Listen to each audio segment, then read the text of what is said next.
Hello, everyone. Good morning. We're going to wait some more minutes until Angela can join us. I think she's having trouble with joining the meeting.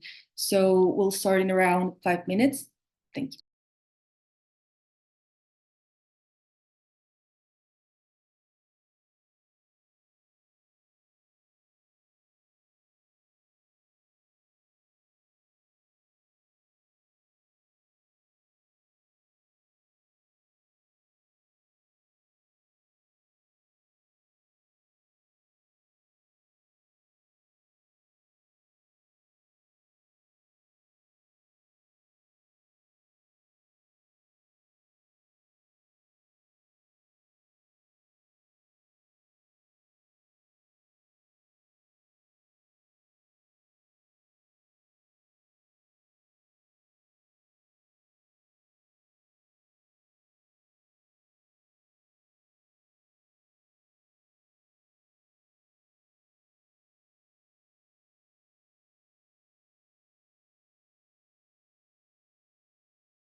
Okay. Hello, Hi. everyone. Finally, I appeared. Sorry, there was a problem with the connection, but now I'm here. It's okay, Angela, don't worry. So welcome everyone to our fourth panel of the cycle on Perspectives on Integral Ecology, Philosophy and Dialogue. As you saw, our topic today is modern philosophy and ecology. I'm usually the host for the event. But taking into account that I'm going to be a speaker today, one of my friends is going to be hosting the event today, which is Nerea Gutierrez. So Nerea, you can introduce yourself, and thank you so much for your help. Thank you. Hello, everyone. Welcome to today's panel. I'll be the moderator for today, as mentioned. My name is Nerea Gutierrez, and I'm an undergraduate philosophy student at the Pontificia Universidad Javeriana. So we're going to have 3 panelists today. Each of them are going to have 20 minutes to do a presentation. And after the presentations, we're going to have a space for dialogue and questions. So I'm going to introduce our first speaker, Kirsten Walsh. Kirsten is a philosophy lecturer in the Department of Social and Political Sciences, Philosophy and Anthropology at the University of Exeter, UK. Her research concerns the emergence of early modern experimental philosophy, Newton's methodology in relation to that tradition, and historiographical and pedagogical issues concerning the history of philosophy. She currently has a British Academy grant to develop a history and philosophy of the archive. Her approach incorporates the tools and ideas of contemporary philosophy of science, balanced with a sensitivity to historical context. This gives her research a distinctive reach into both contemporary issues in the philosophy of science and to the history of ideas. Kirsten grew up in Melbourne, Australia, and has studied and taught at the University of Melbourne, Otago, Sydney, Bucharest, Calgary, and Nottingham. She has also been a visiting scholar at Vrije Universiteit, Brussels, Australian National University, and University of Cambridge, and is an external examiner at University College London. So, Kirsten, you're welcome to start. Thank you. I'll just share my screen. Hopefully this will all go smoothly.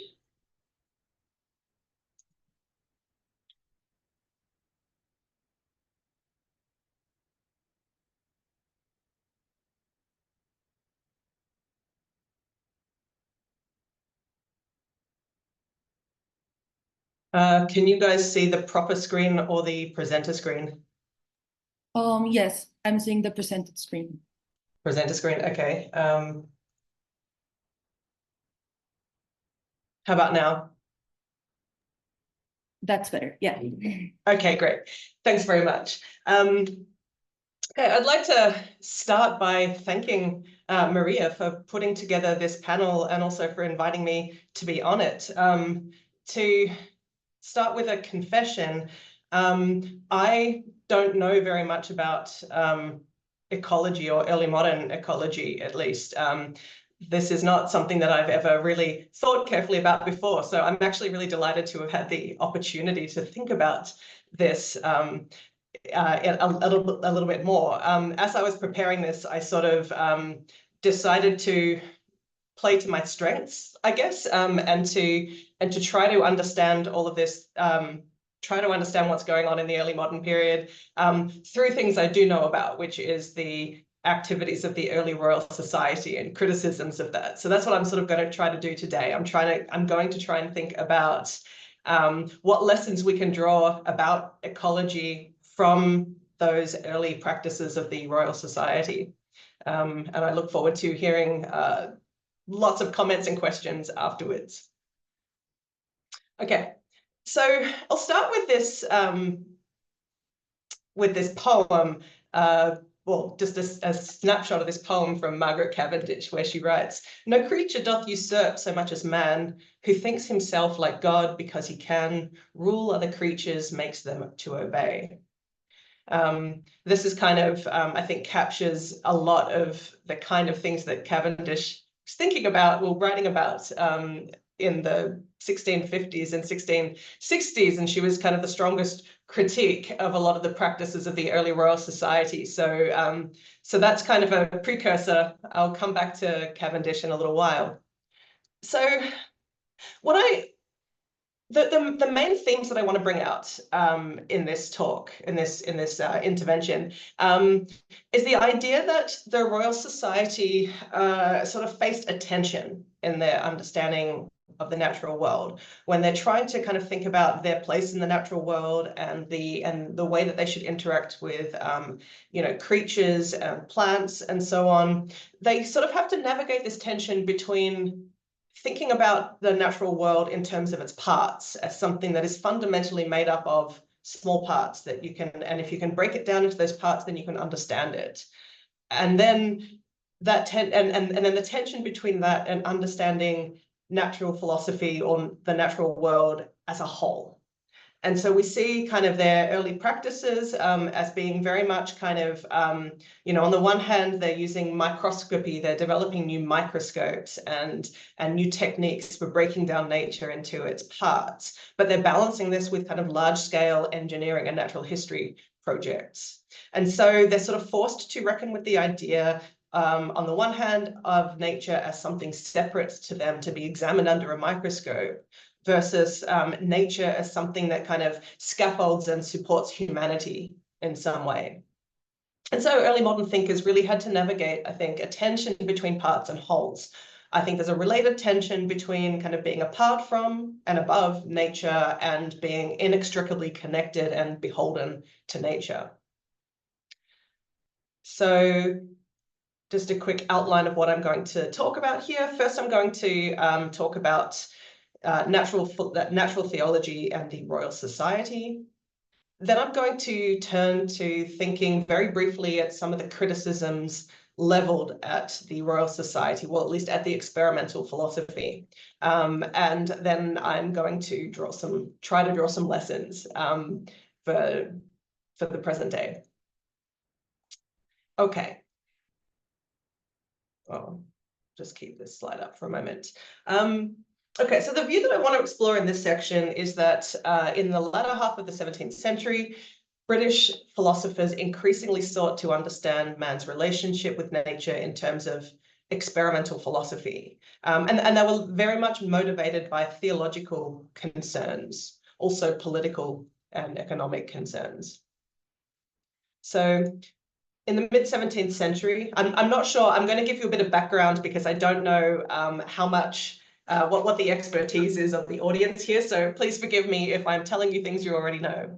But in the mid-17th century, an important new movement emerged in Britain, and that was the experimental philosophy movement. There are various kind of stories about the origin of this movement and the connected origin of the Royal Society, but I'll sort of try to give you a brief account of this. So one origin story is that this all started with Robert Boyle, who set up what he termed the Invisible College at Oxford in the mid-17th century. The Invisible College is a reference to Francis Bacon's House of Solomon, which he wrote about in his New Atlantis. And you find these kind of Baconian themes throughout that early experimental philosophy. At the same time as this, John Wilkins was running his Oxford Experimental Philosophy Club, also, as you can see, in Oxford, and they kind of similarly identified their movement with, or their work with the work and methods of Francis Bacon. At the same time as this, Christopher Wren was running a club at Gresham College in London, where they would meet to talk about experimental philosophy. It's kind of complicated about exactly which one of these kind of marks the origin of the early Royal Society, because all three were really involved in all of these groups. Nevertheless, on the 28th of November in 1660, they had the first meeting of the Royal Society, the College for the Promoting of Physico-Mathematical Experimental Learning. And Christopher Wren, I believe, gave the first talk. No, John Wallace, sorry, gave the first talk.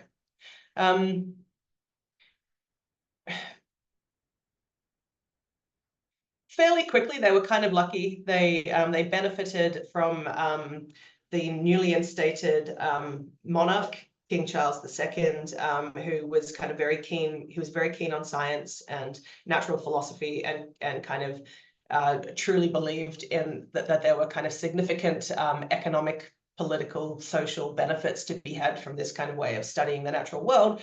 And so he very quickly agreed to give the Royal Society a royal charter. And so you can see they still have that mace today. And since the Royal Society became a Royal Society, it was allowed to have a coat of arms, which you can see up here on the right. So from its earliest origins, the Royal Society of London promoted an empirical approach to natural philosophy, and the study of natural phenomena that was accessible to sensory experience was to provide the foundation for a reformed science of nature. They called themselves new philosophers. So here's how Abraham Curley, one of the earliest fellows, here's what he kind of had to say about this kind of proposition for a Royal Society. He said that the Royal Society ought to appoint professors who are, quote, bound to study and teach all sorts of natural experimental philosophy to consist of mathematics, mechanics, medicine, anatomy, chemistry, the history of animals, plants, and briefly all things contained in the catalogue of natural histories annexed to my Lord Bacon's Organon. So you can see it's a kind of there's a huge scope to this project, and it's very much linked to the what Francis Bacon had written about in his work. And so we see the early Royal Society trying to complete natural histories of a whole range of different topics, and these are all listed in the back of Francis Bacon's Organon. And so you can see these are kind of large-scale things that's kind of moving from kind of astronomy and celestial phenomena to, you know, geographical things, natural, you know, and also like kind of political geography and looking at metals and all sorts of things. There was a lot of kind of rhetoric that kind of emerged while all of this was in these early days, and people sort of, philosophers often kind of talked about the kind of how impressive all of this work was and how much help it's going to be.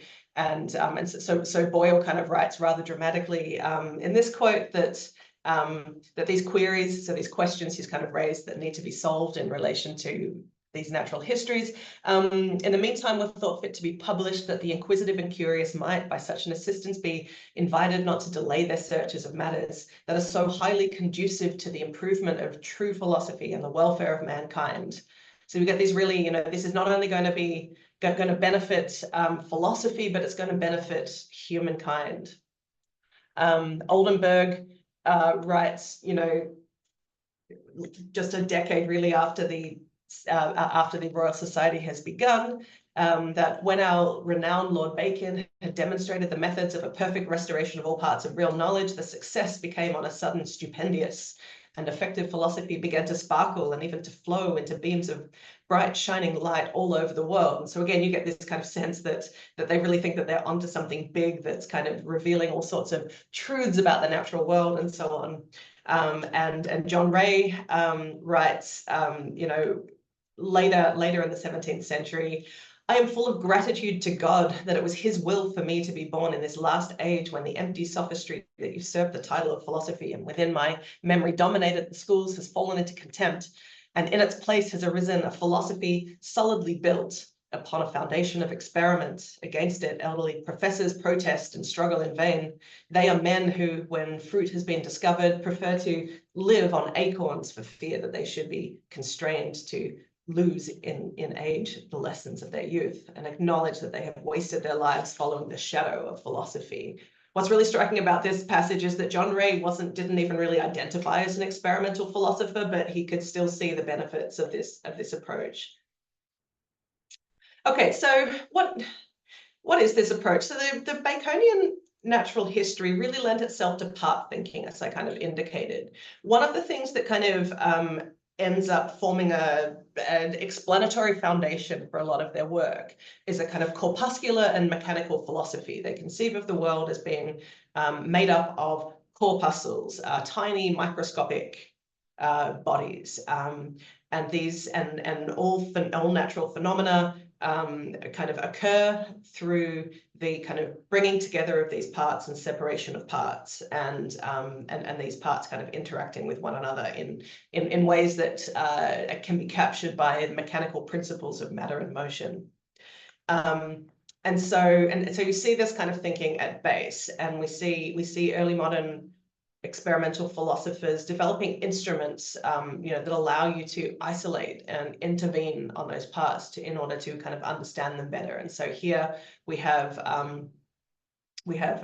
Robert Hooke's microscope in front of us, and and he famously in his Micrographia, draws these detailed pictures of the objects he's viewed under a microscope, and kind of and draws conclusions and like theorizes about what we can, about their inner workings and things like this. We also see them attempting to kind of break down nature in another way, which is sort of trying to reduce natural phenomena to a series of measurements and tables. And so we get, and so this is an account of compression of air that Boyle completed in the 1660s. And then here we can see he's just kind of painstakingly breaking down things into measurements. And so then he can kind of build up what the phenomena are from this. We see Newton in another, perhaps even more literal way, really thinking about nature in terms of parts. Newton has this insight that white light is composed of a whole bunch of a heterogeneous mixture of rays of light of all different colors. And so he spends a lot of time literally breaking down light into its different components, into its different parts, and putting it back together again, and so on. You see, on a kind of, the thought is that a lot of this kind of work will kind of pave the way for being able to complete these kind of much more large scale projects. And so I tried to find, to add to these slides, some tables about the tides, but I couldn't find them. They weren't on my computer, unfortunately. But you find people making similar kinds of measurements about tidal patterns in order to kind of be able to understand and predict how it is that the tides function. You see the early Royal Society weighing in and being really kind of key players in these kind of large-scale geoengineering projects where they sort of drain the fens in Cambridge, and you see them weighing in on kind of farming and related practices. They reduce, they reduce well-being down to kind of precisely the kinds of vegetables that we should be growing.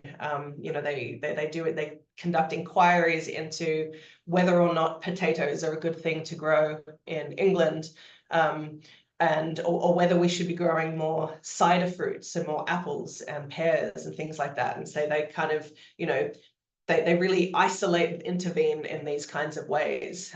We see them also worried about trying to understand how to produce clean air and clean water and other kind of climate-related issues. And again, they're all kind of broken down into these parts. It's all about measurements and testing things in these things, but then also still having to always come to grips with the fact that these are large-scale systems at the same time.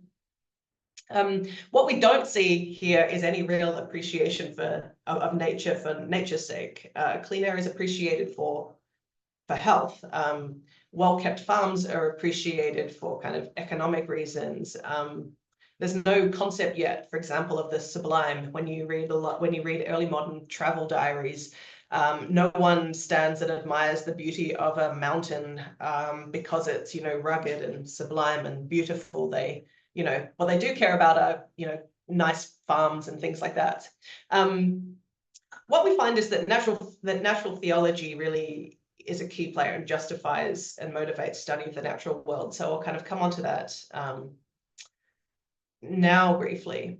So there was this criticism, this potential criticism with experimental philosophy that I think John Ray puts quite nicely. He writes, "There are those who condemn the study of experimental philosophy as a mere inquisitiveness and denounce the passion for knowledge as a pursuit unpleasing to God, and so quench the zeal of the philosopher, as if Almighty God were jealous of the knowledge of men. But this was a sort of a legitimate, well, a criticism that was sort of taken seriously. And so we also find a lot of early modern experimental philosophers writing kind of apologetics, Christian apologetics. So, for example, the image on the screen here is one that was written by Robert Boyle, the Christian virtuoso, and so on, that kind of argued that, in fact, contrary to what people might think, being practicing experimental philosophy is in fact going to make you a very good Christian. It's going to be, you know, morally good for you.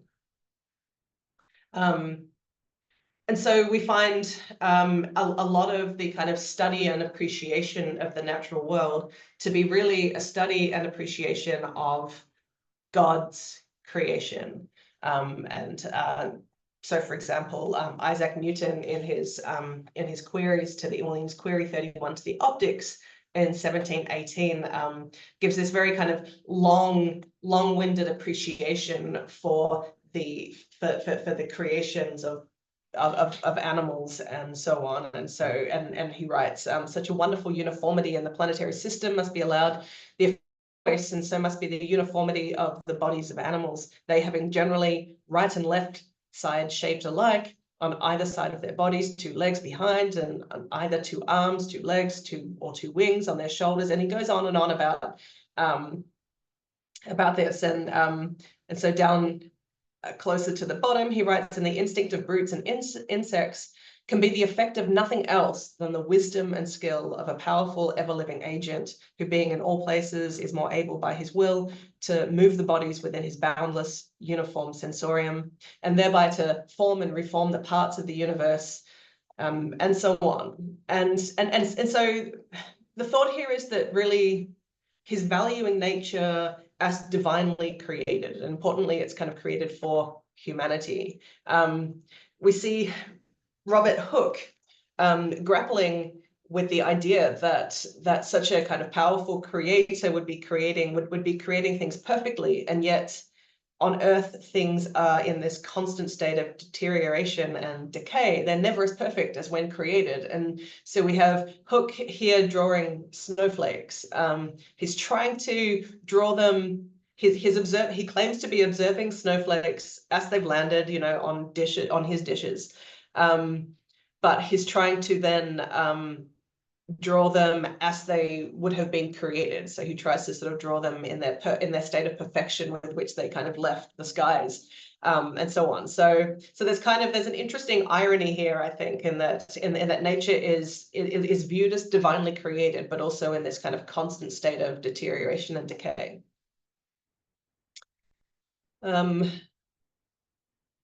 Okay, so just to kind of quickly sum up what I'm sort of trying to get across in trying to explore in this first part, that the early modern experimental philosophers valued nature as divinely created and importantly created for humanity. And I pointed out that there's an irony here, that nature is viewed as in this constant state of deterioration and decay, and it's never so perfect as when it was created. And natural philosophy justified, therefore, and motivated study of the natural world. And I also told you that the early Royal Society adopted a Baconian approach to natural philosophy. And this approach really lent itself to what I term part thinking. So I gave you some examples of this, the kind of the belief in the corpuscular and mechanical philosophy that kind of grounded kind of explanations about the natural world, and the development of kind of instruments that allow you to isolate and intervene on parts. On the other hand, I kind of pointed out that the scope of the Baconian project was large scale and ambitious, and so early experimental philosophers were kind of forced to kind of navigate this tension between trying to break things down into their parts and looking at small things, while at the same time trying to deal with large-scale systems. Okay, so now I want to briefly go into some criticisms that we encounter. So I've just kind of identified 3 broad criticisms that I kind of can see in the literature. The feminist criticism, the Gaia criticism, and the environmentalist criticism. These are my terms for these things, by the way, not necessarily the terms that are in the literature. So people might disagree with me about whether they're really properly captured by these terms. But all of these criticisms are attributed at different times to this woman, Margaret Cavendish, who was probably the kind of loudest and earliest critique of the early Royal Society. Okay, so let's start with the feminist criticism. Here, the idea is that the natural world was a source, in the 17th century at least, the natural world was kind of a source for lavish analogies with women's values. So 17th century science often depicted nature as a female to be pursued and even attacked. And so, for example, Francis Bacon's writings about scientific experimentation were extremely gendered, and early modern experimental philosophers increasingly imagined nature as a submissive female. Robert Boyle's Micrographia urged scientists to trace the footsteps of nature, especially as she, that is nature, endeavored to avoid our discovery. And so again, you've got this idea of the aggressive male scientist trying to capture nature and subjecting her to his observation, and so on.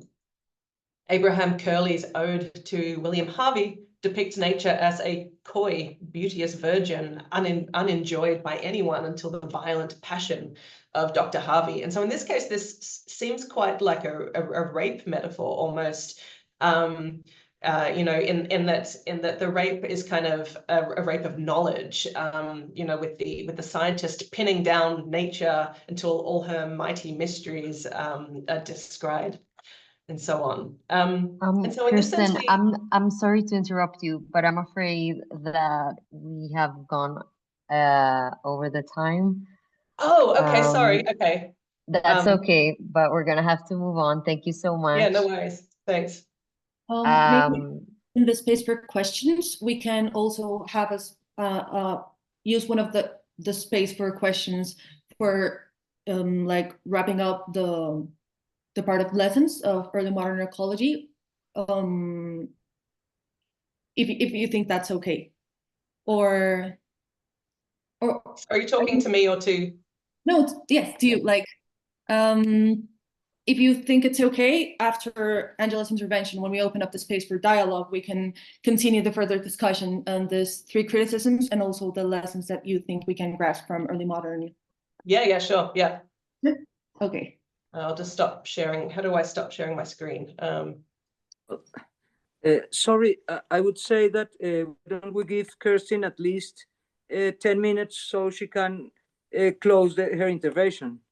I don't know if that's plausible. You can, yeah, we can the remove space for questions a little. It's, yeah, I think it would be okay if we do that too. So what's going to happen? You can use 10 extra minutes. Oh, okay. I'm so sorry. Thank you so much. Sorry, I should have been more quickly. Can you see my slides again? Have I? That's in the presenters mode. You can. Okay. Display settings. Sorry about this. It's okay. Don't worry. Okay. Okay. So now can you see them? Yes, that's perfect. Okay, good. So what else was I going to say? Right, so that's the kind of feminist criticism. The Gaia criticism is again kind of tends to be attributed to Margaret Cavendish. The idea here is that Cavendish developed a vitalist materialism in which she viewed nature as kind of one continuous whole. And so the thought here is that while nature has parts, these parts are not necessarily separable from the whole, and so are only secondary to the whole. And so the idea here is that I called this the Gaia criticism because the Gaia hypothesis posits that Earth and its biological systems behave as a huge single entity. And we see a lot of kind of Cavendish's metaphors around this kind of that kind of support this idea, and Cavendish really does kind of criticize the early Royal Society for thinking too much about parts and ignoring the wholes of the systems. Finally, there's a kind of environmental criticism that we can attribute to to Cavendish, and she writes a lot of poems like this one about kind of articulating this complaint, this worry that we might have, that Earth might complain about the way that it is used by men and so on. While Cavendish's recent readers tend to interpret her as an early advocate for animal welfare, it's not really clear that she really is an advocate for animal welfare in its own sake. I think she worries about the ways and the attitudes that scientists have to the natural world and the way that they kind of attack the natural world and things like that, rather than being sort of genuinely concerned with the welfare of animals. Okay, so finally, so those are some of the criticisms that we face. And so finally, I'll just quickly draw some lessons. Okay, so lesson one. The early moderns encountered a tension, as I've said, between understanding nature in terms of its parts and as a whole. It isn't a straightforward thing, they found, to deconstruct a natural system in order to see how it functions, and then to reconstruct it or to construct an artificial one from the blueprints of the natural one. In other words, systems are often a good deal more than the sum of their parts. And this is something that the Royal Society really had to kind of try and deal with and understand. And I think we still navigate this kind of tension when we're thinking about natural systems. And the second lesson and final lesson is this one, that the early moderns sought knowledge and understanding of the natural world for a variety of reasons and to address a variety of competing values and interests. However, their value of the natural world really didn't reflect deep-rooted ecological and environmental concerns. Rather, their environmental policies frequently reflected economic, health, or political concerns. And I think we still continue to face this challenge of identifying and understanding the competing values and interests at play when we're trying to preserve the natural world. And I'll leave it there. I'm sorry I went over time. That's okay, don't worry about it. Thank you so much.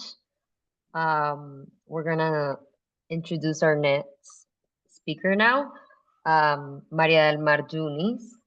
Let's wait for the, okay. Maria del Mar, I don't know if you wanna start sharing your screen. Okay, perfect. Okay. Maria del Mar Junis is an undergraduate student of philosophy and biology at the Pontificia Universidad Javeriana. Her research interests have focused on the period of early modernity, mainly on the process of disenchantment of the world, the relationship between magic and science, and the aesthetics of nature.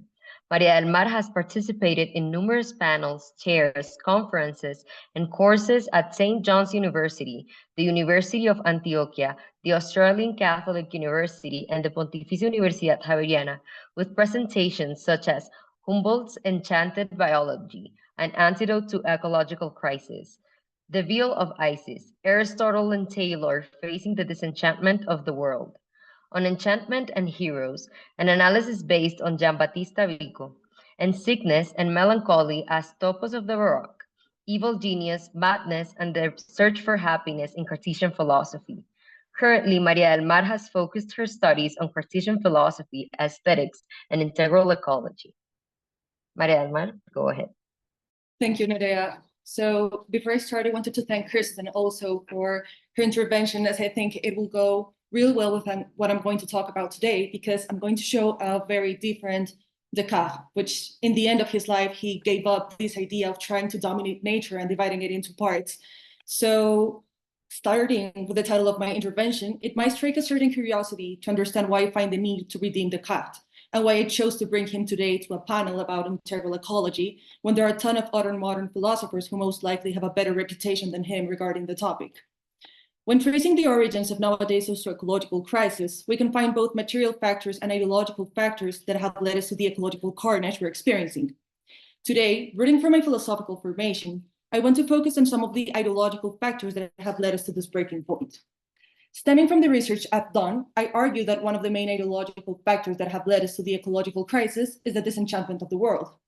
This concept, originally proposed by Max Weber, has been widely reinterpreted.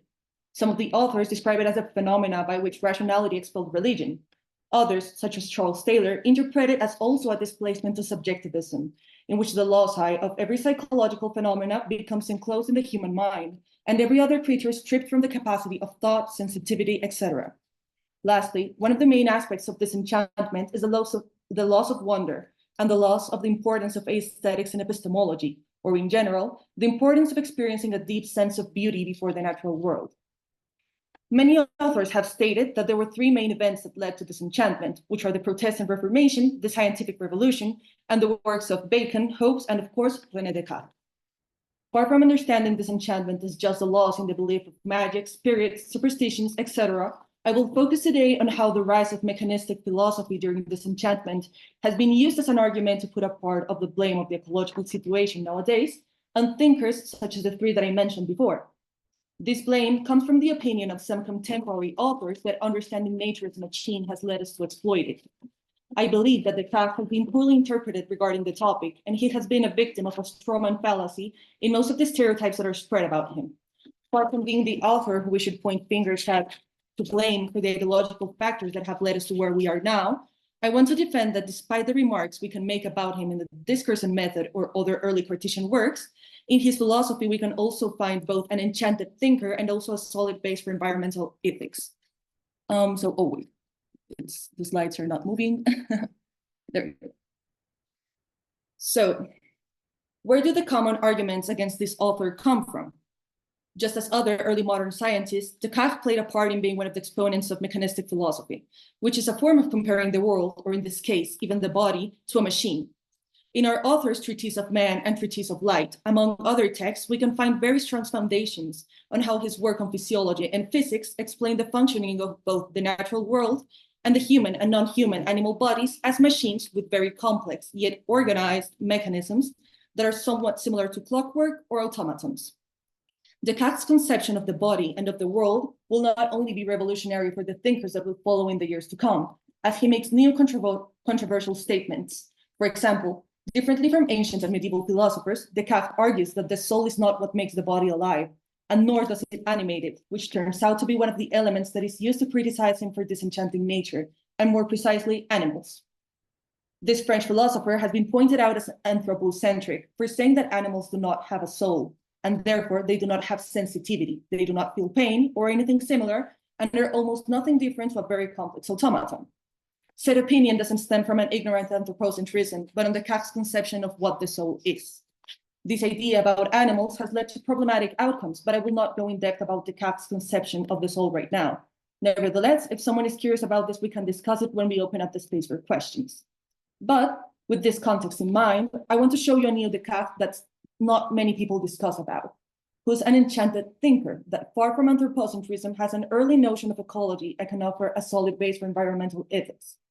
I will take some fragments of Descartes' correspondence with both Elizabeth of Bohemia and Pierre Chanou, and also fragments from the Passions of the Soul, to show how we can find in this French author and his morality of generosity a beautiful view of nature which could be useful for us even nowadays.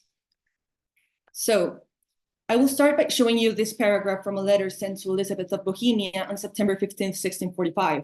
I will later break down this paragraph in order to expand it with some fragments from the Passions of the Soul about love, generosity, and wonder.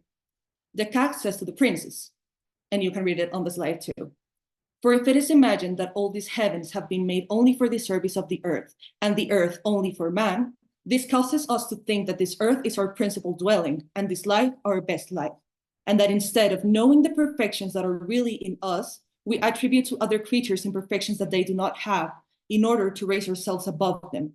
And falling into impertinent presumption, we pretend to be God's counselors and to share with him the burden of governing the world, which causes an infinity of vain annoyances. Even if each of us is a person separate from others and whose interests are consequently in some way distinct from those of the rest of the world, we must nevertheless consider that we could not subsist alone, and that we are in fact one of the parts of the universe, and more particularly one of the parts of this earth, one of the parts of the state, of this society, of this family, things to which we are united by living where we do, or by having taken an oath, or by birth. And the interests of the whole of which we are part must be always put before those of our particular person." The first thing I'd like to note about this fragment is how far from an anthropocentric view Descartes actually is, for he does not want to attribute false imperfections to other creatures while exalting imagined human perfections. He explicitly says how important it is to raise ourselves above other creatures, and even more, how impertinent it would be to think that we could govern the world pretending to be God's counselors. Also, our author is very aware that we could not subsist alone, yet he doesn't say this only referring to the interaction with other human beings in human societies. He also mentions, first and foremost, how we are a part of the universe, and more particularly, a part of this earth, which is a greater whole than our particular person, and we should always strive for the well-being of that whole above our own.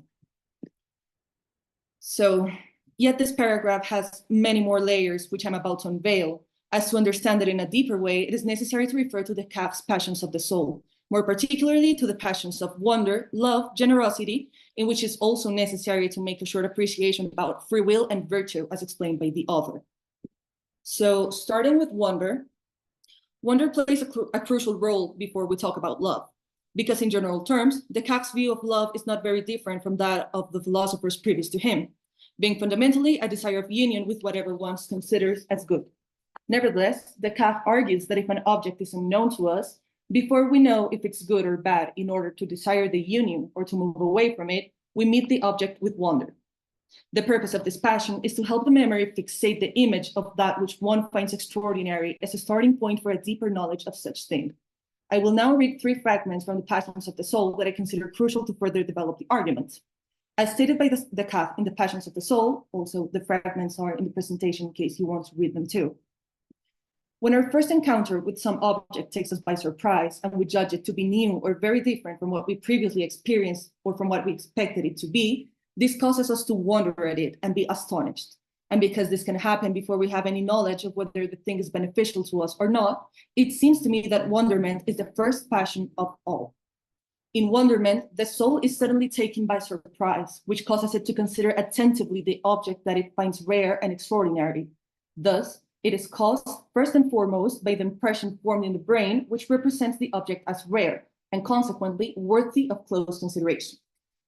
We can say of wonderment that its particular utility is to enable us to learn and retain in our memory things of which we were formerly unaware. For we wonder at only what appears to us as rare and extraordinary, and nothing can so appear to us except when we were previously unaware of it, or it differs from what we knew. For it is on account of this difference that we call something extraordinary. And so we see that those without any natural inclination to this passion are ordinarily very ignorant. I think that Descartes arguing that the first passion of them all is wonder could be one of the things that we can use to mark him as an enchanted thinker.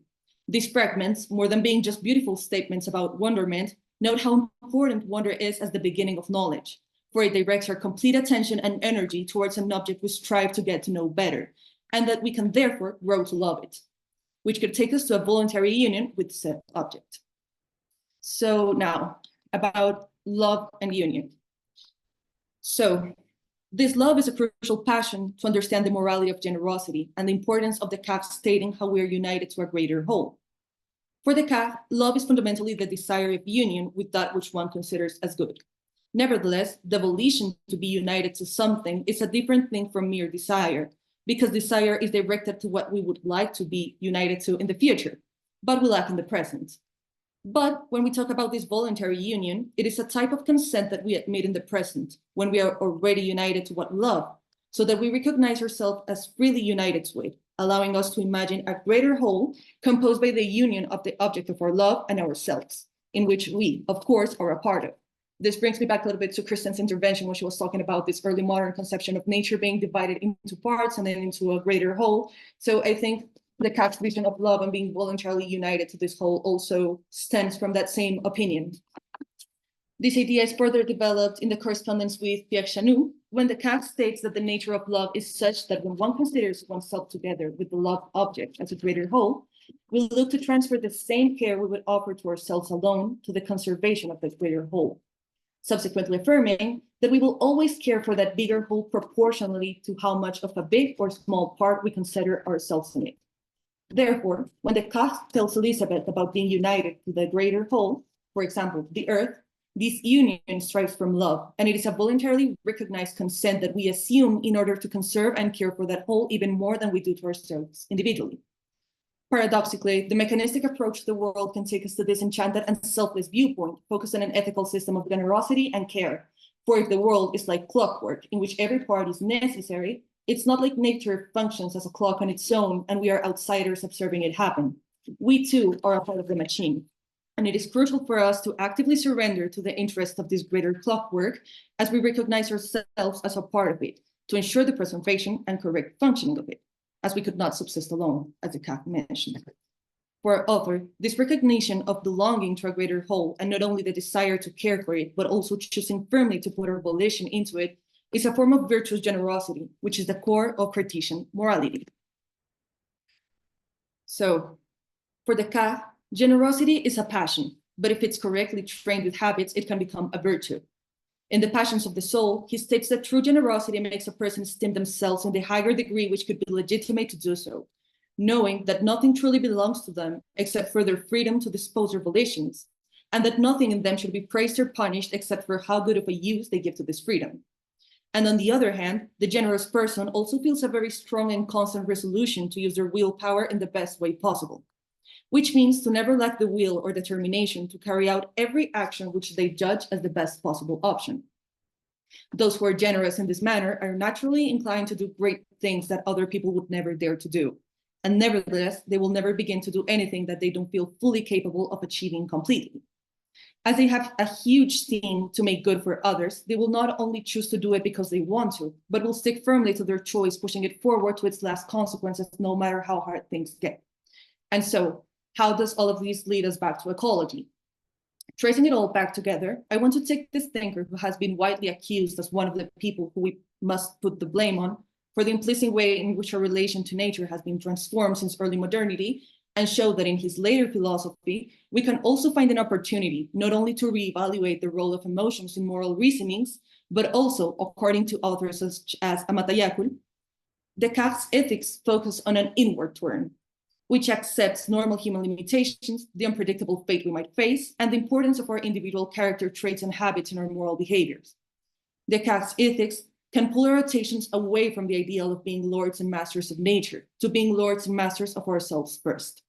By attempting instead to conquer one's emotion, Descartes' ethics tends towards an ethic of active resignation rather than of dominance, an ethic of character rather than of pure reason.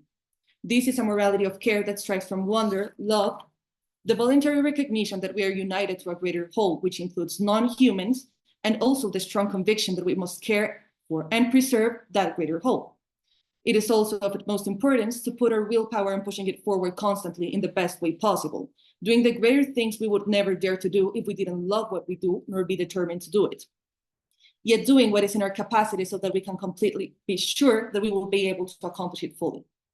Another redemption that I think is highlighted in this presentation is that from the rise of mechanistic philosophy, it does not necessarily follow an exploitation of nature, as we can feel devoted to preserve this clockwork that will never cease to generate wonder, curiosity, and love in us, which we can virtuously transform into generosity for this greater whole. So that's like the main idea, but if there's something that you want to go deeper in the part of the questions, I would be pleased to answer. So thank you, everyone, and thank you, Nerea. Okay, thank you so much, Maria del Mar, for your presentation. And now I'm about to introduce our last panelist, Ángela Calvo, who is a PhD emeritus professor at the Philosophy Department at Pontificia Universidad Javeriana. Her main research areas include modern philosophy, especially David Hume, contemporary moral and political philosophy, Freud, critical theory, and citizenship. She is an active member of the International Hume Society and also the author of The Character of True Philosophy in David Hume, along with several articles, book chapters, and papers on national and international conferences. Ángela is a winner both of the biennial Javeriana Researcher Prize and the Javeriana Research Prize Life and Work. She has been member of the university's Board of Governors and of the Council of Regents. So, Ángela, if you're ready to start. Okay. Well, first of all, thank you for this invitation. When Maria del Mar extended it for me, it was a very complicated task because as Kirsten, I have never before thought about Hume's importance in terms of ecology or environmental ethics. In fact, there is a very little scholarship who intended to focus on that topic. So it has been an interesting, challenging for me. Thank you. Well, I'll start by a brief introduction of Hume's project, just to understand how animals appear in his Science of Human Nature. Hume's intended revolution in philosophy, written in his Treatise of Human Nature, stems from two radical movements. The first is the change of subject matter, and the second is the changing of method. Towards the first one, Hume proposes a philosophy as a science of human nature, against what most philosophy of the 17th century has investigate, say, metaphysical issues. Hume is intended to be thoroughly acquainted with the extent and force of human understanding, and to be able to explain the nature of ideas we employ and the operations we perform in our reasoning. In a nice metaphor, he describes his philosophical enterprise as marching directly to the capital or center of the science, that is, human nature in itself. His proposal is to at least delineate a mental geography so we can understand how the work of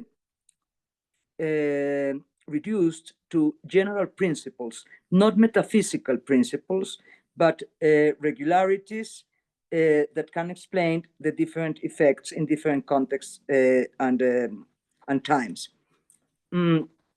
Since he says the science of man is the only solid foundation for all the other sciences, it must be approached by a new method.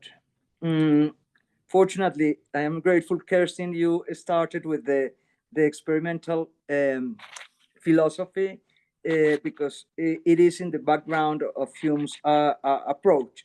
At some point, some interpreter says strictly that Hume is the Newton of the moral sciences. Moral sciences is not meant at the 18th century to be ethics. Moral sciences are what we now will call social sciences, that research everything that is related to human activities and ways of thinking and relating to the world. So the subtitle of the treatise is being an attempt to introduce the experimental method of reasoning into moral subjects. These two movements allow Hume to create a new discourse of human nature, emphasizing the origin of mental perceptions such as belief, passions, moral sentiment, aesthetic sentiments. The experimental approach, which I understand more like a phenomenological than a Newtonian approach, that will be a point we can discuss later, allows him to explain the operations or workings of the mind only in terms of efficient causes and their effects, displacing in that way the teleological explanation so prevalent in philosophy. The hallmark of Hume's new science of human nature is so a thoroughgoing naturalistic explanation of the understanding and the passions in terms of efficient causes, which eliminates any explanatory role for final causes. The first sense in which Hume speaks about natural is something opposed to supernatural explanations. According to Hume, to know the powers and qualities of human mind, we need to conduct careful and exact experiments and observe particular effects with the aim of establishing principles as universal as possible, explaining all effects from the simplest and fewer causes. These are not, again, metaphysical principles due to the limits of the understanding. We cannot explain the ultimate principles of the soul because we cannot go beyond experience. With this general view of his project, in the main sections of the treatise, especially when he is dealing with reasoning about matters of fact, which are the really important things, he later on makes an important division, usually called the Hume's fork, saying this: all the objects of human reason or inquiry may naturally be divided into two kinds, to wit, relation of ideas, mathematics and geometry and all that, and matters of fact. But he is interested in explaining how do we get the evidence in matters of fact that are instrumental to action. And his main thesis is that all our knowledge about matters of fact, all our reasons are founded is originated on the relation of cause and effect. So he turns out to try to explain the origin of that relation. This is one of the most original parts of Hume epistemology. What he says is usually people think that necessary connection is evident to reason. But what he experienced is that necessary connection is a fiction of the imagination. A fiction stems from where? If it is not a process of reasoning, neither of experience, there must be another powerful principle in human nature that allows us to go beyond what we immediately experience. So the process, very briefly explained, this has a lot of discussion above, but I can't get into it. We experience what he calls present impression, and the imagination states a maxim that cannot be proved, of course, is that the present and the future will be similar to the past experiences. So if we have seen, for instance,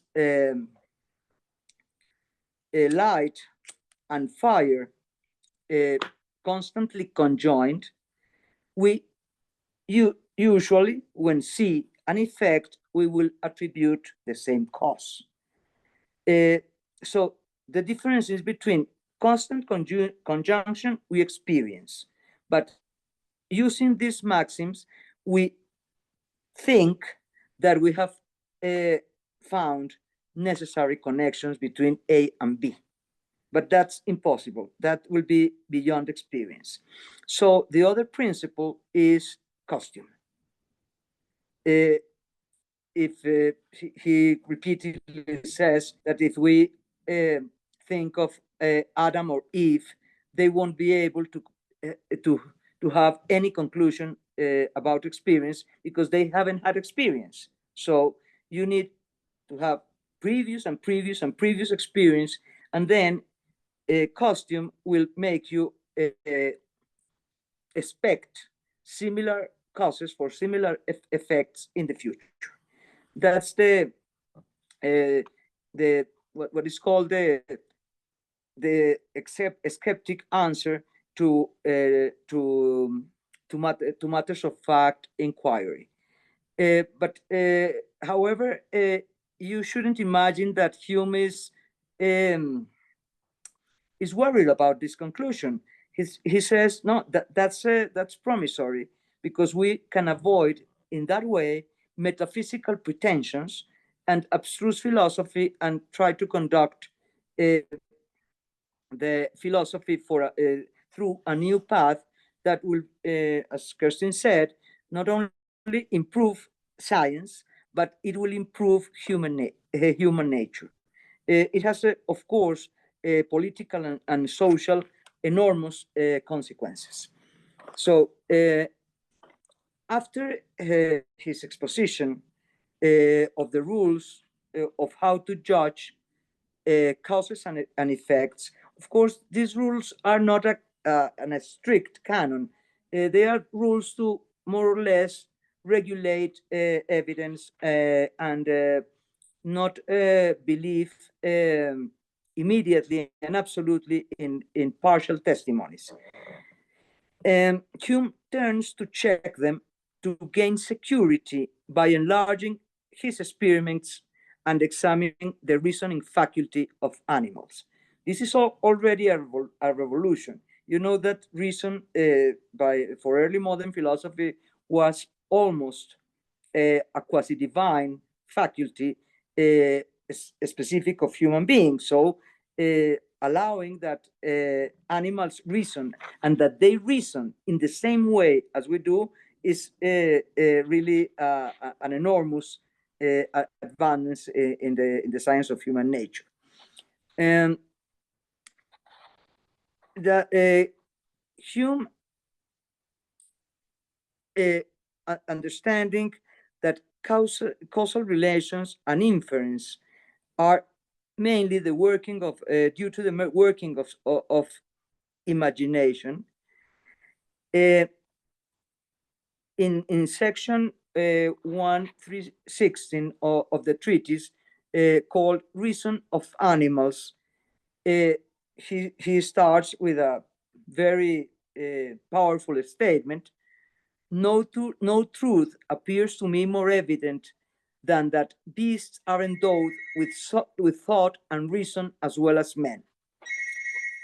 We are conscious that animals adapt means to ends guided by reason, by causal reason, of course, in order to preserve our existence and to obtain pleasure and avoid pain. We see animals performing the similar actions to pursue the same ends. So from the resemblance of the actions of animals and humans, we judge the workings of their minds resemble ours. Similar effects suppose similar causes. Of course, Hume has, with this assessment, the whole modern philosophy as a target, mainly Cartesian philosophy. We can discuss this afterwards, Maria del Mar. For him, the mistake of philosophical systems, abstruse metaphysical philosophical systems, accounts of the operations of human understanding, has been to suppose such a subtlety and refinement of thoughts that exceeds the capacity not only of other animals, but of children and common people who are susceptible of the same emotions and affections. The mistake is to divinize reason, say it shortly. So the use of animals in his system is to prove or to give more an additional argument to the whole system. His idea is that if the description of the working of the mind he has made, if it is adaptable to other species, that will confirm the general system. So it would be wrong to think that Hume has in here any ecological interest or concern. He is not defending animals. He is just trying to give us better proofs of his system of human nature. So if that animals reason is the premise, what we are saying is that they have impressions of memory or the senses. They make inference about what they haven't experienced based on previous experience of conjunction of objects, and then by custom or habit, they adopt beliefs. Beliefs are not more evident assessments. Beliefs are just characterized by their vivid character in the mind. They impose because of their lively character in our minds, so we give assentment to them. Now, if the hypothesis of the formation of belief applies both to human and non-human animals, certainly we need to redefine what it has been meant by reason in previous philosophy. Reason is nothing, this is, I'm quoting, but a wonderful and intelligible instinct in our souls, which carries along a certain train of ideas. This instinct arises from past experience and observation. Habit is nothing but one of the principles of nature and derives all its from that origin. In the later recasting of the treatise, the inquiry concerning human understanding, Hume recasts all this minute explanation from the treatise, but to state that there are obvious analogies between human and non-human animals in their mental activities. Both perceive, apprehend, learn, deliberate, infer, and believe. Both learn to adjust means to ends by experience and inference. Although they are not identical, it's plausible to attribute causal reasoning to non-human animals. Hume's account of causal reasoning and belief extends so to non-human animals against the conception of so many philosophy that consider it a uniquely human possessions. Of course, Hume acknowledges that there are some difference between the ways of reasoning, the complexity of reasoning in between humans and animals, and also in between different species. But he won't enter in all that discussion. What commentators says is that in this way, human is anticipating Darwin by affirming that the difference in between human and non-human animals are more of degree than of nature or kind. Turning to the emotional realm, our emotional geography, Hume says that Hume divides passions in direct and indirect passions.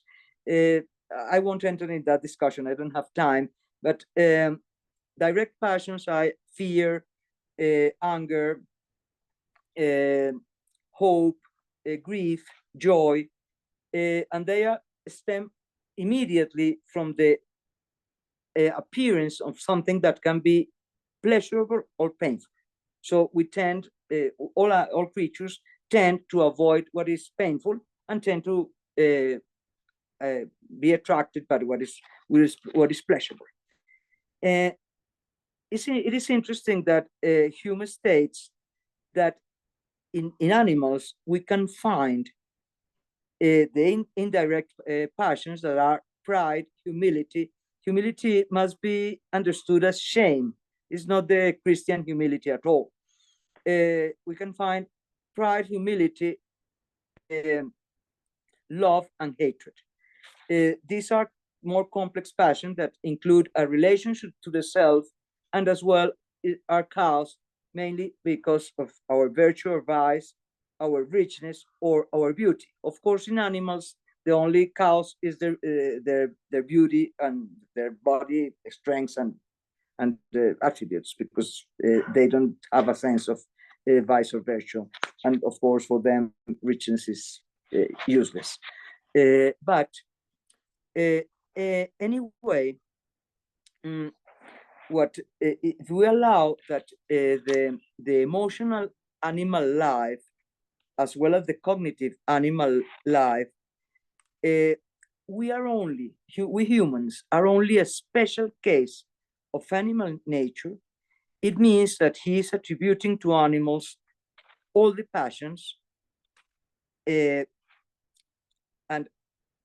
in methodologically, he says, I will proceed as the anatomist of the body, and I will be an anatomist of the mind.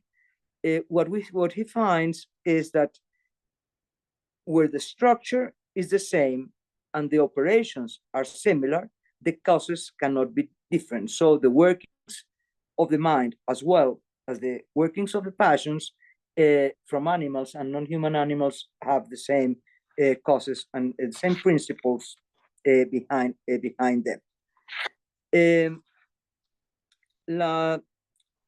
Of course, when he's not the first to notice that animals can be proud. If you see a male peacock, or if you see a pure blood horse, or a male lion, you will feel that they feel proud of themselves. So even though they have no moral sense, quickly lose blood ties, and they are incapable of gaining conventions of justice, they are creatures to consider in the moral realm. But there is another important thing in here, that is sympathy. Sympathy is a natural principle that works in the whole natural world of communicating passions between a mind and another. Sympathy takes place in animals no less than among men.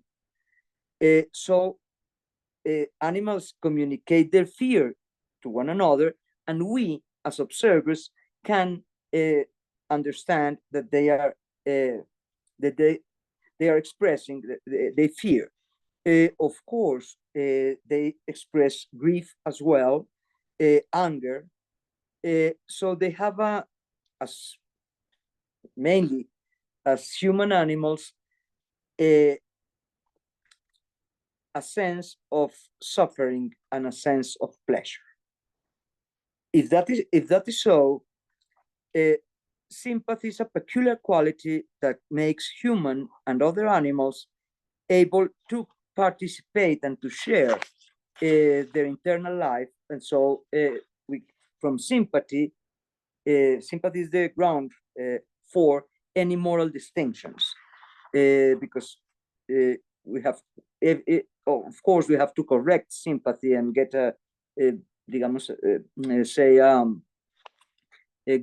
gain a steady point of view. But anyway, until the moment, animals share with us the preconditions for being a member of the moral realm. They are not fully human, as human moral agents or spectators, because they lack other things that are needed for that. To conclude this first part, Hume attributes to other animals the basic emotional prerequisites of a moral sense. They feel pain and pleasure, they feel the same passions, which they communicate by sympathy, and there is a very strong analogy between human and animal emotions.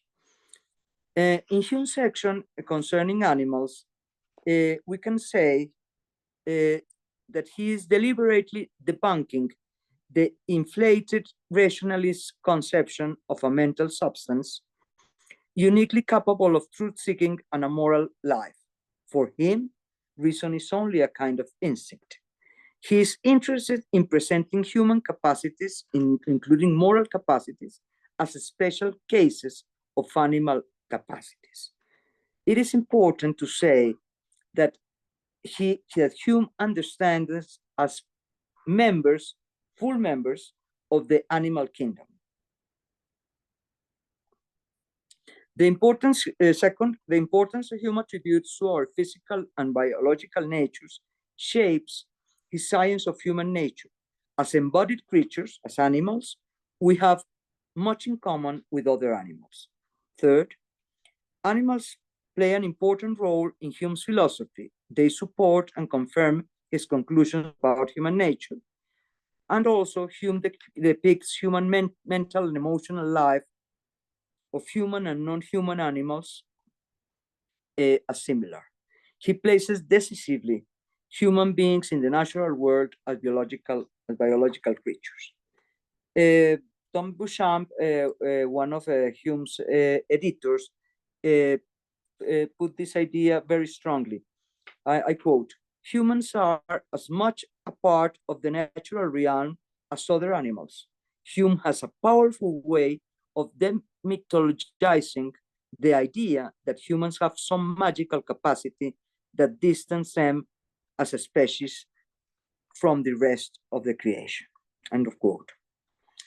So Hume's view represents a philosophical revolution in which the view of man as a unique creation of God's image is replaced with that of a man as a natural object, differing only in degree from other animals. Now I will turn. How much time do I have? 5 minutes? 10 minutes? We're gonna have to wrap it up pretty quickly because we have run out of time. But I don't know if what the other panelists think. If you give me 10 minutes to explain the thing, the moral thing, that will be Okay. fine. Otherwise, I will. Okay, Maria del Mar, what do you think? Is that okay? What time is it? It's 11. Well, maybe I'll be shorter. What we can say is that, of course, animals are not properly moral agents. We have to understand that for Hume,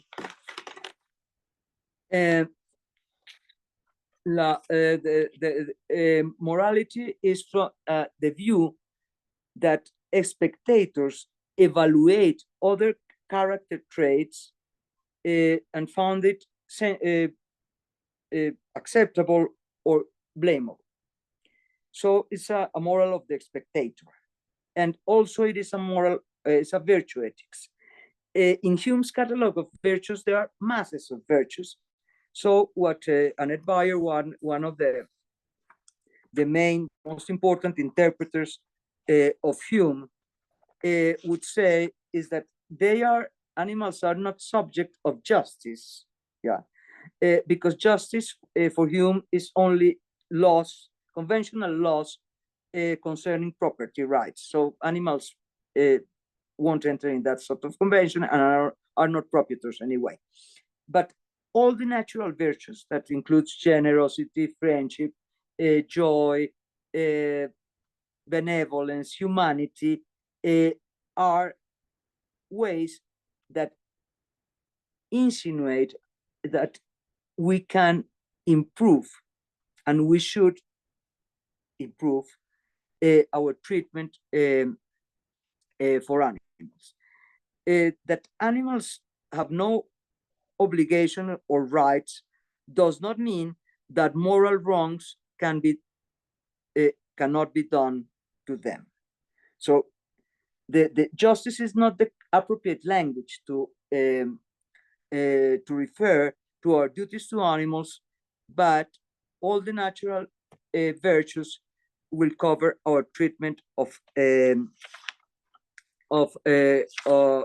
animals. Bayer says that Hume's moral theory fits nicely with some moral intuitions about our relations to animals. He offers a theory about human virtues. He gives us a moral psychology that can be said, exaggerating a bit, a theory of the moral order. In that sense, Hume can give, it has to be developed, of course, a sense of the place of animals in our moral order. He doesn't say that animals expose virtues or vices, but of course it is implicit, because virtues are only character traits that deserve the spectator's approbation. That's all. So certainly animals can expose virtues. Clearly, Hume's definition of justice makes animals impossible to be included in the convention, but although that's true, our conventions are created especially when needed to make society stable, because they depend on goods scarcity and partial benevolence and egoism in human nature. So whenever there is a new way of focusing on scarcity, I think all the ecological problems now will explain that, we can develop new conventions to preserve our way of living. So Hume's ethics does not give, that will be absurd to ask Hume that in the 18th century, precise ruling on wrongs to animals, but his virtue morals contains no theoretical obstacles to include animals. That will be the main statement. Hume's version of human nature encourages us to respect the capacities we share with other animals. Important elements of the humanity we respect in our fellow humans are really present in animals, so they demand respect on their own right. Of course, there is delicacy needed to differentiate our treatment with infants, with apes, and with spiders, and etc. A moral theory based on sentiment have a built-in potential for enlargement by sympathetic spread, and also a built-in need for reinforcement from others. So there is room for intersubjective correction. No sentiment can count as moral sentiment unless it is steady and general. So the only one, what we deserve to animal is humanity. The sentiment of humanity is that sentiment. So to finish, my last statement would be this. Even though only human beings approve and disapproved, or be approved or disapproved, reconstructing Hume's theory ensures that the scope of moral concern extends to animals. How? Distinguishing the community of moral judges and judge, only humans, from wider community of those with whom some sympathetic concern must be felt in order to do the judgment. We can find in Hume's moral theory an account of proper attitudes to animals. Thank you very much. Okay, thank you so much, Angela. So now we're gonna open up the space for dialogue between the panelists and questions from the other people watching. So I don't know if one of the panelists wants to start saying something, or if we go straight up to the questions, if anyone has one right now.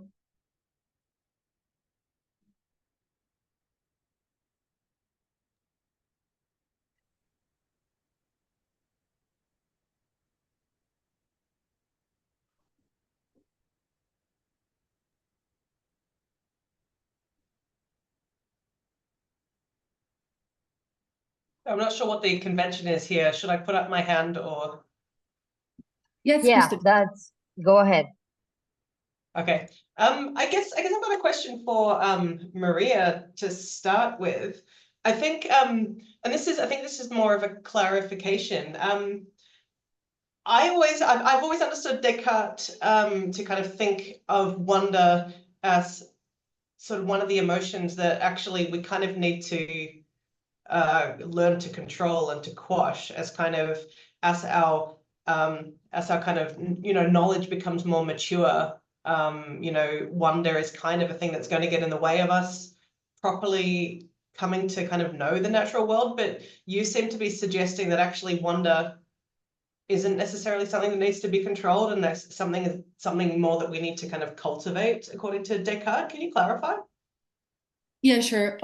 Descartes makes a distinction between wonder and astonishment. He says that astonishment, it's like an excess of wonder. And when it's an excess, it's it's prejudicial. He's also has this perspective of the Aristotelian midpoint. So everything in excess is it's not good at all. And yes, he does state that that we do need wonder at first, because it is the passion that helps the memory fixate the object that we wish to know better. But if we stay in wonder, we will never get to know it better, because we will just stay with the first impression that the object shows to us, and we will stay out of knowledge. So yes, that's a very interesting point, because for Descartes, wonder is just the beginning of knowledge, and it comes from these things that are extraordinary. But once they become ordinary and you can start learning more about them, wonder has to be worn off.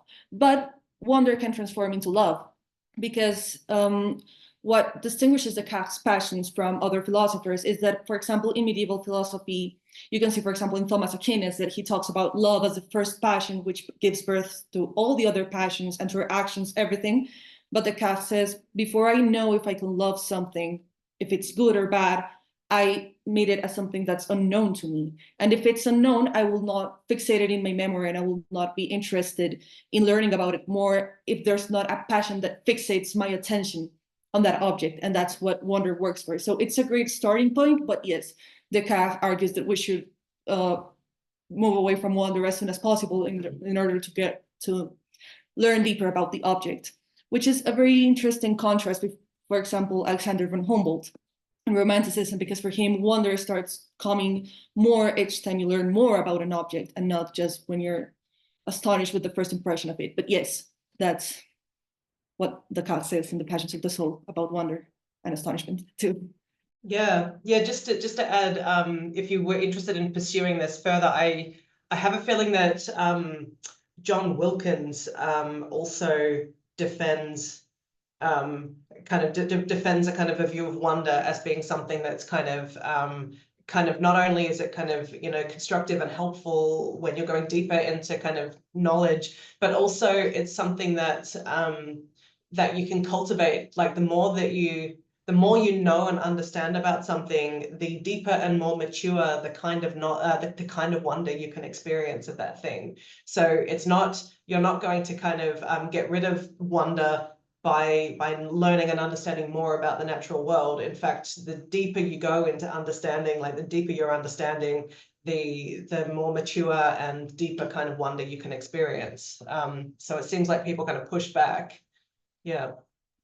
I would love to read that, because I have never read Wilkins, but I remember that, yeah, in the country, like Spinoza also, he agrees with Descartes about wonder, and he says that wonder, it's an unstable passion because it's easily replaceable by deception or by habits. So he also says that we should get rid of wonder as soon as possible in epistemological aspects. But I would be really interested in diving in further with this position of Wilkins of how wonder actually grows the more you get to know about a natural object. So I would love it if we could. You can also send me the name of the text or something. Yeah. I'll send you something. Yeah. And also, Kirsten, I also wanted to ask you about Margaret Cavendish, because I feel like we have to wrap it up quickly in that moment. But I think that Cavendish is a really interesting thinker to bring to the panel, because she is very similar to Bacon in her theory of matter, right? Because she's about all of these chaos and vitalism. And I wanted to, if you could go a little bit deeper on how Margaret Cavendish's view of nature was like this criticism that you were trying to tell us about for the Royal Society. So yeah, she's actually, I mean, she's a thinker who I've really only just started thinking about. I teach a module called Hidden Voices in Early Modern Philosophy, and where we read some of the women philosophers, and this is kind of outside of my wheelhouse originally. And so, and the thing about Cavendish is the more I read of her, the more interesting she becomes to me as a thinker. There's just so much going on. But like her metaphysics or her matter theory is it's really interesting, and it's kind of very counterintuitive in a lot of ways. When you first read it, she's definitely comfortable with there being parts. Like she's she sort of starts out as an atomist of some kind, and then except that she doesn't agree with Lucretius that there can't be a vacuum. Oh no, she doesn't agree with like Descartes that there can't be a vacuum, and so she thinks that this is fine, and and then it just becomes kind of more and more developed over time, and so she doesn't think that, so she kind of introduces this kind of active component. In fact, she thinks that matter is made up of kind of three components. There's like two active components or two active spirits, and then a passive spirit. The two active spirits are kind of a sensitive spirit and a rational spirit, and so all of matter is made up of these things. So there's kind of a some people see her as a kind of proto-panpsychist, that everything in the world has got some sort of rational or sensitive power in it, but at the same time, right, so she's kind of it's really interesting. She sort of is trying to balance parts and wholes in her work. So she kind of says, look, there are parts to nature, but parts aren't inseparable from wholes. So think about, my hand.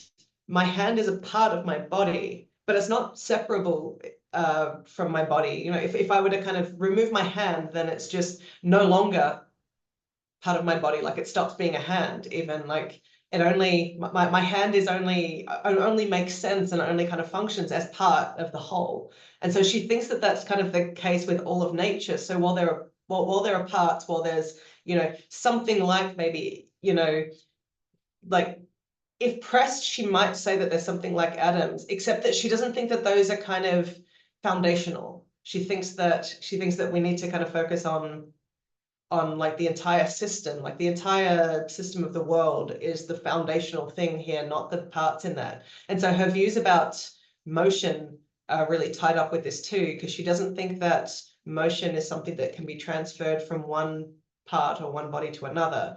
And it's really hard to kind of make sense of that until you understand that motion is something that's happening within an entire system. And so the entire system is the body and the motion doesn't disappear from it.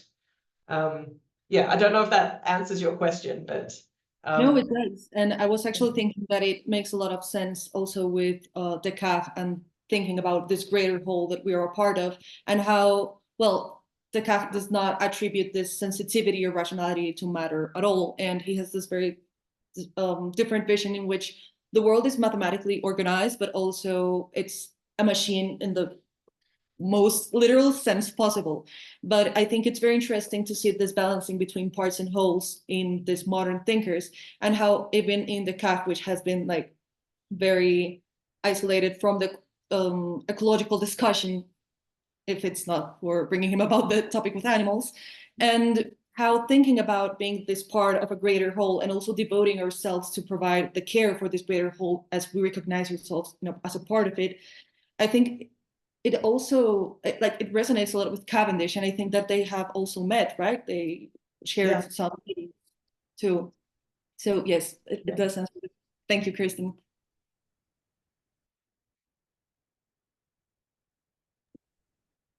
I don't know if anyone from the public wants to make another question, or if I can ask something to Angela too.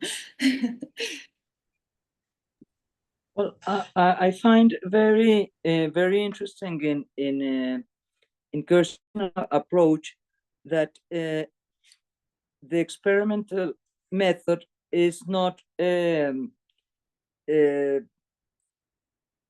without criticism, and I found it interesting because indeed in the 18th century the period of the Enlightenment, the experimental method in moral sciences tend to move towards a less artificial way of experimenting. In Hume's treatise, in the introduction, he explicitly says that it is impossible to prepare the experiments, but instead we need to observe the actions and the human intercourse as they go normally in common life. So I want to understand better that sense of parts, that tension between parts and whole in a social realm, because I think Hume would accept, of course, that human nature is a whole, but he insists on the whole must be intersubjective. He is not interested in particular individuals properly, but in social conversation and intercourse. So I wanted to ask you if that was a question previously, or that's an original approach. I'm actually not sure. I haven't looked at this in enough detail, but my sense is that, like, I mean, yeah, my sense is that this tension between parts and wholes really arises through thinking about the world in this kind of corpuscular, mechanistic way. But then of course that after Newton's Principia and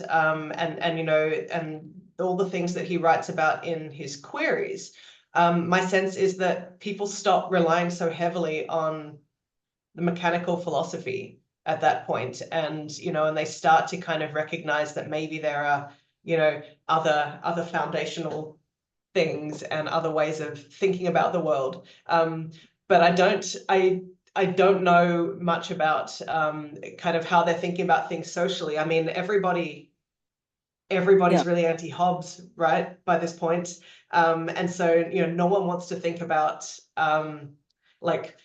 society as being basically made up of parts, and social phenomena kind of emerging from that. But yeah, I don't know. It looks like Maria might have some thoughts on this. Go ahead, Madeleine. Yeah, regarding the topic, well, from Descartes' perspective, I think from his early philosophy, we can see that when he starts being interested on scientific discoveries, Descartes says that for him, it's an act of generosity, and it's a duty for a generous soul to share the scientific discoveries that one has made with the new experimental philosophy. So he considers, well, he's very scared, of course, of being censored because of what had happened to Galileo, etc. But when he wanted to publish his treatise of man and his treatise of light, he thought that it was a necessary thing for the social well-being, that science had actually this purpose of trying to make human life better. So that, I think that might be a good aspect of the social part of experimental philosophy.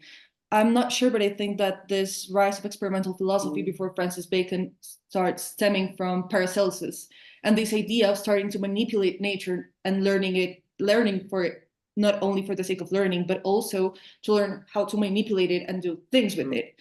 And the calf, like this goes to Bacon, and it also goes to the calf, but he's very different to Bacon because, of course, for him, the world has a mathematical order, and therefore the variables and things in the way he conceives it are way more organized. And for him, it's part of his morality and of his ethics that the experimental philosophy is not only experimenting just to learn, but also to ensure a better life for human beings. He's going to give up on this idea when he writes The Passions of the Soul, as we saw in the correspondence with Elizabeth of Bohemia, as he says that, well, trying to govern the world or trying to be lord and masters of nature will only bring a lot of vain annoyances, and we cannot pretend to be God's counselors and rule the world with him. We can only rule ourselves. And I think that also from this journey through experimental philosophy that Descartes made, he also realized this part, how, like, the importance of cultivating morality, ethics, and also from a character, because being generous is not only a passion, but it's also a virtue that's cultivated via habits. So in the end, I think that this experiments, because of course Descartes builds his morality on his physiology too, because the passions of the soul are all built upon his physiology. So in the end, his scientific discoveries ended up not only directing it towards the social well-being, but also towards the cultivation of oneself's character and proposing a new morality, which we can reevaluate both the role of the body and of emotions in moral reasonings. So I think that, at least from Descartes' point of view, that might be one of the social implications of experimental philosophy. But I don't know if that answers to your question too. Don't worry.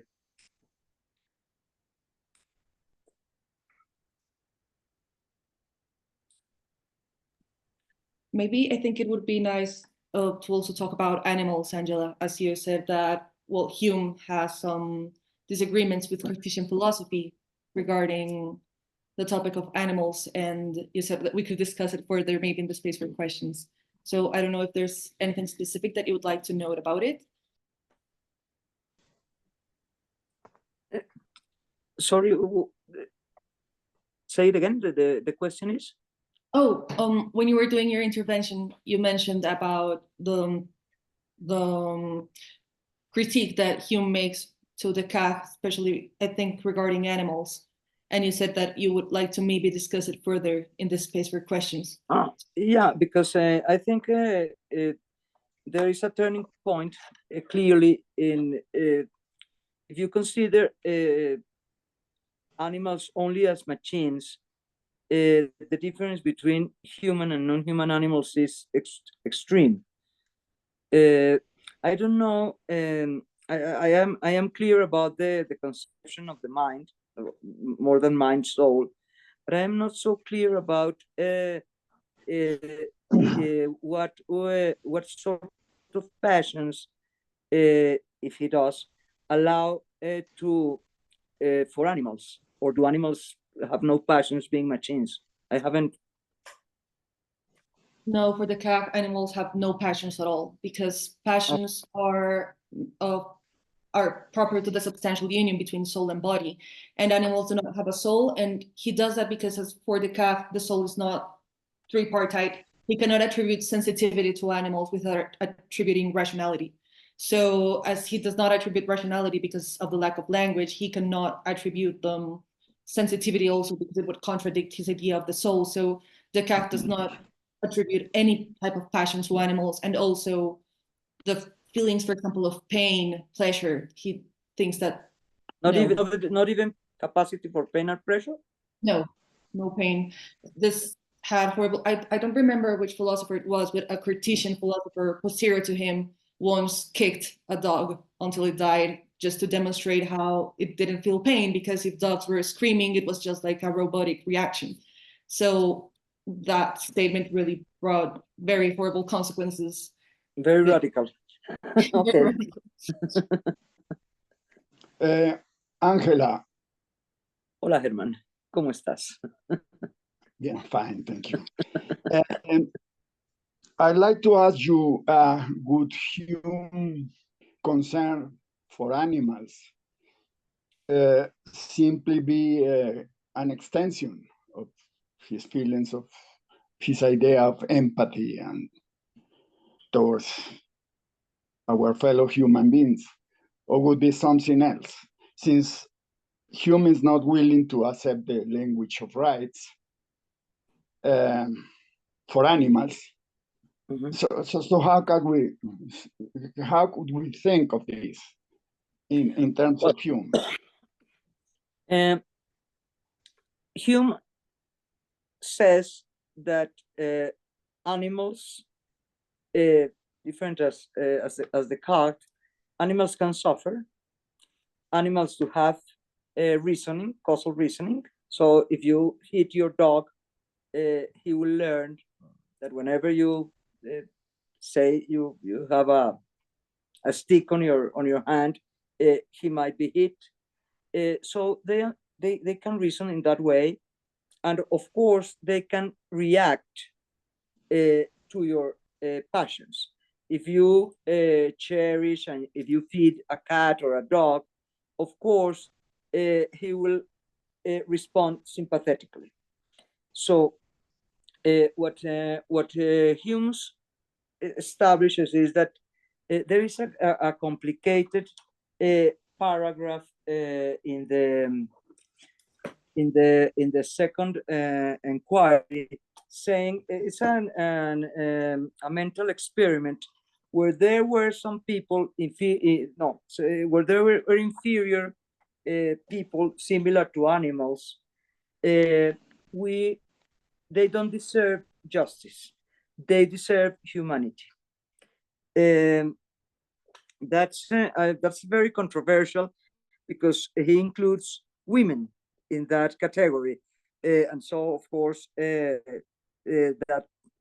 that's complicated. But concerning animals, he is clear that humanity is the way we should treat them. So I don't know, and I will have to look more into environmental ethics. If we discard the language of justice in environmental ethics, what will be left? Only humanity, only benevolence, or what? Because I understand your question in those terms.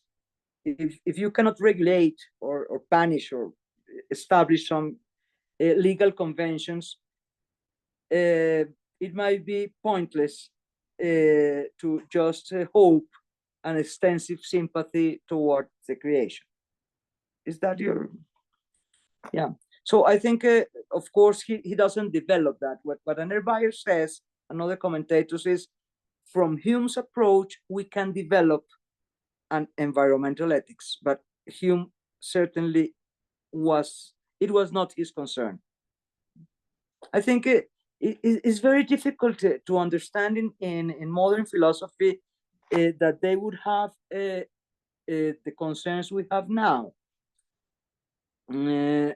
For instance, Hume says the laws of justice will only apply to property that can be robbed.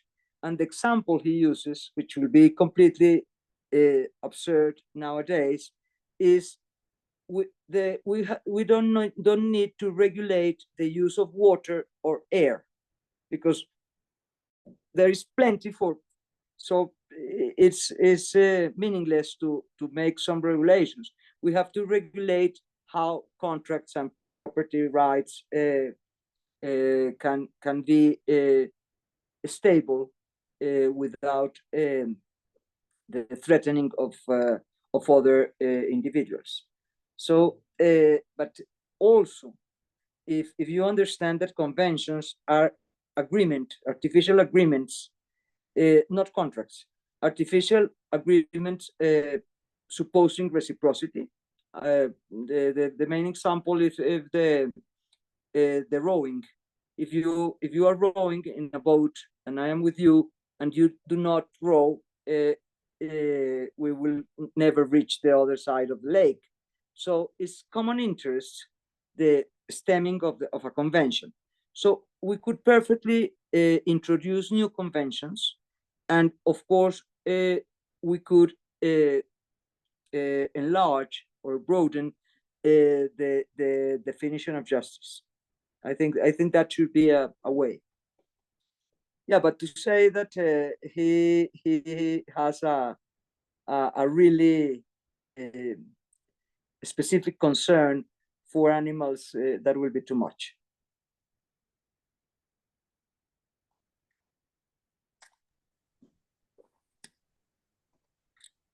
Okay. Does anyone else have any questions? Maybe in the chat? Time is running so quickly, as usual. Yeah. Yeah.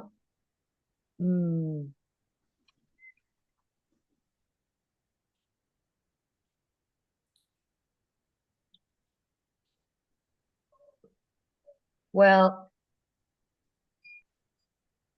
I don't know if anyone else has any more questions, or if you guys want to continue the discussions. The meeting is set to end at 12, but we did start the dialogue part at 11:30. So I don't know how you guys would like to proceed, taking that into account. I mean, I have lots more questions, but it's also getting to 6 p.m. for me, and I do have somewhere else to be at 6:30. So that will kind of prevent me from being able to go on for too much longer. But yeah, I am happy to chat for a little bit longer if anyone does have questions or things they want to talk about. Thanks, Kirsten. Also, if because also Eugenio, he had to leave the meeting, but he said he also had some questions, and he wanted to schedule like an extra meeting with me later. But in case we want to continue with the discussion and you have to leave early, we can also like continue talking about this in another space, and it will be okay too. It has been wonderful panel. Thank you very much, Kirsten and Maria del Mar. Thank you. I've found both of your talks so interesting. Hope to keep in contact. Yeah, absolutely. Yeah. Absolutely. Okay. Thank you for accepting also my invitation, and also thanks to Nerea for helping me with the moderation of the panel. And well, this is the almost last of the panels we're going to have. The last panel we're going to have is in December, and it's going to be about Laudato Si. We're going to have Sophia Sanity from the Vatican, Jackie Raymond from Australian Catholic University, and also Jose Edwin from the Javeriana Bioethics Institute. We're hopefully going to make more of these panels next year, but at least for the semester, this is almost the last one. So thank you everyone who joined. Okay. Thank you very much. Thank you so much. Thank you for your moderation. Have a great day. Thank you. Thank Bye-bye. you. Bye. Bye.